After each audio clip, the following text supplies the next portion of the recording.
Hello everyone, அஸ்ஸலாமு அலைக்கும். Welcome to taste of Chennai. இன்றைக்கி ரமதான் சீரீஸில் அடுத்து நம்ம பார்க்க போகிற இஃப்தார் டிஷ் சிக்கன் ஸ்லைடர்ஸ். இது ரொம்ப ஈஸியாக நம்ம வீட்டில் வந்து இஃப்தார்க்காக வந்து ரெடி பண்ணிடலாம். கிட்ஸ்க்குமே ரொம்ப பிடிக்கும், செம்ம டேஸ்டியாக இருக்கும். வாங்க எப்படி செய்கிறதுன்னு பார்க்கலாம்.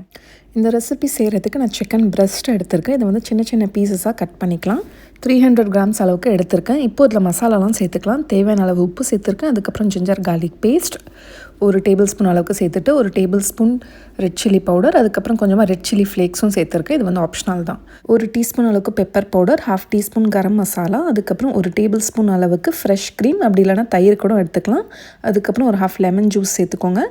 ஒரு 1/2 டீஸ்பூன் அளவுக்கு ஜீரகத்தூளும் சேர்த்து நல்லா மிக்ஸ் பண்ணிக்கிறேன். இப்போ இதை வந்து கொஞ்ச நேரத்துக்கு மேரினேட் பண்ணிவிட்டு இப்போ நம்ம பேனில் ஃப்ரை பண்ணிக்கலாம். பேனில் ஆயில் சேர்த்துட்டு, ரொம்ப ஆயில் சேர்க்காதீங்க. ஆயில் வந்து கம்மியாக சேர்த்தாலே போதும். சும்மா லைட்டாக அந்த கிரில் ஆகிற மாதிரி வந்து ஃப்ரை பண்ணி எடுத்துக்கணும். இப்போ ஒரு சைடு நல்லா கோல்டன் ப்ரௌன் கலர் ஆனதும் இன்னொரு சைடு நல்லா திருப்பி விட்டுருங்க. இப்போ 2 சைடுமே நல்லா குக் ஆனதுக்கப்புறமா கேஸ் ஆஃப் பண்ணிவிட்டு இந்த சிக்கன் பீசஸை தனியாக எடுத்து வச்சுருங்க. இந்த சாண்ட்விச்சுக்கு நம்ம சாஸ் ரெடி பண்ணிக்கலாம். இப்போ ஒரு 1/2 கப் அளவுக்கு மைனீஸ் எடுத்திருக்கேன். அதுக்கப்புறம் கொஞ்சமாக ஒரு 2 டேபிள் ஸ்பூன் அளவுக்கு டொமேட்டோ கெச்சப், அதுக்கப்புறம் உங்கள் காரத்துக்கு ஏற்ற மாதிரி வந்து ரெட் சில்லி சாஸ் வந்து ஊற்றிக்கோங்க. இப்போ இதை நல்லா மிக்ஸ் பண்ணிக்கோங்க. இந்த சாஸ் வந்து செம்ம டேஸ்டியாக இருக்கும். இந்த மாதிரி நல்லா ஸ்மூத்தாக மிக்ஸ் ஆனதுக்கப்புறமா இதை எடுத்து தனியாக வச்சுருங்க. இந்த ரெசிபிக்காக நான் பாவ் பன் எடுத்திருக்கேன். நீங்கள் வந்து பர்கர் பன் கூட யூஸ் பண்ணலாம். இப்போ இதை வந்து பாதியாக வந்து கட் பண்ணிக்கோங்க. இப்போது இதுக்கு மேலே நம்ம ப்ரிப்பேர் பண்ணி வச்ச சாஸை இந்த மாதிரி ஸ்ப்ரெட் பண்ணிக்கோங்க ஃபுல்லாக. இதுக்கு மேலே லெட்யூஸ் வச்சுக்கோங்க. உங்களுக்கு பிடிக்குன்னா நீங்கள் வந்து வைக்கலாம், இல்லைனா விட்டுடலாம். அடுத்த லேயர் இந்த மாதிரி நான் சீஸ் ஸ்லைஸ் வச்சுக்கிறேன். நீங்கள் எந்த சீஸ் வேணாலும் யூஸ் பண்ணிக்கலாம்.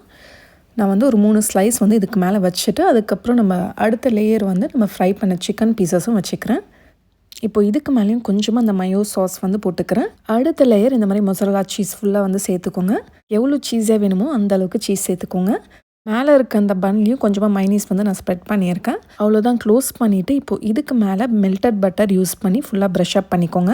இப்போ அவனில் ஜஸ்ட் ஒரு 10 மினிட்ஸ் இதை பேக் பண்ணி எடுத்துக்கலாம். பேக் ஆனதுக்கப்புறமா திரும்ப இதுக்கு மேலே வந்து பட்டர் அப்ளை பண்ணிக்கோங்க. உங்களுக்கு இன்னும் கொஞ்சம் நல்லா கிறிஸ்பியாக வேணும்னா இன்னும் கொஞ்சம் நேரம் நல்லா வந்து பேக் பண்ணிடுங்க. கொஞ்சம் நல்லா கிறிஸ்பியாக இருக்கும். இப்போ இந்த மாதிரி எடுத்திங்கன்னா நல்லா வந்து சீஸியாக இருக்கும். சாப்பிட்றதுக்கு இது செம்ம டேஸ்ட்டாக இருக்கும். மஸ்ட் ட்ரை டிஷ் இது. இந்த சிக்கன் ஸ்லைடர் ரெசிபியை நீங்களும் உங்கள் கிட்ஸ் அண்ட் உங்கள் ஃபேமிலிக்காக செஞ்சு கொடுங்க. உள்ளே அப்படியே அந்த மயோ சிக்கன் ஃபில்லிங்கோட அந்த சீஸியாக சாப்பிடும்போது டேஸ்ட்டு செம்மையாக இருக்கும். நீங்கள் ட்ரை பண்ணிங்கன்னா மறக்காமல் ஃபோட்டோஸை நம்மளோட இன்ஸ்டாகிராம் பேஜ் டேஸ்ட் ஆஃப் சென்னைக்கு சென்ட் பண்ணி வைங்க. இந்த மாதிரி இன்னும் நிறைய இஃப்தார் ரெசிபிஸ் நம்ம சேனலில் வரப்போகுது. அதெல்லாம் நீங்கள் மிஸ் பண்ணாமல் பார்த்துட்டே இருக்கணும்னா நம்மளோட சேனல் டேஸ்ட் ஆஃப் சென்னையை மறக்காமல் சப்ஸ்கிரைப் பண்ணுங்கள். நாளைக்கும் இதே மாதிரி வேறொரு இன்ட்ரெஸ்டிங்கான வீடியோவில் சந்திக்கிறேன். தேங்க்யூ ஸோ மச் ஃபார் வாட்சிங்.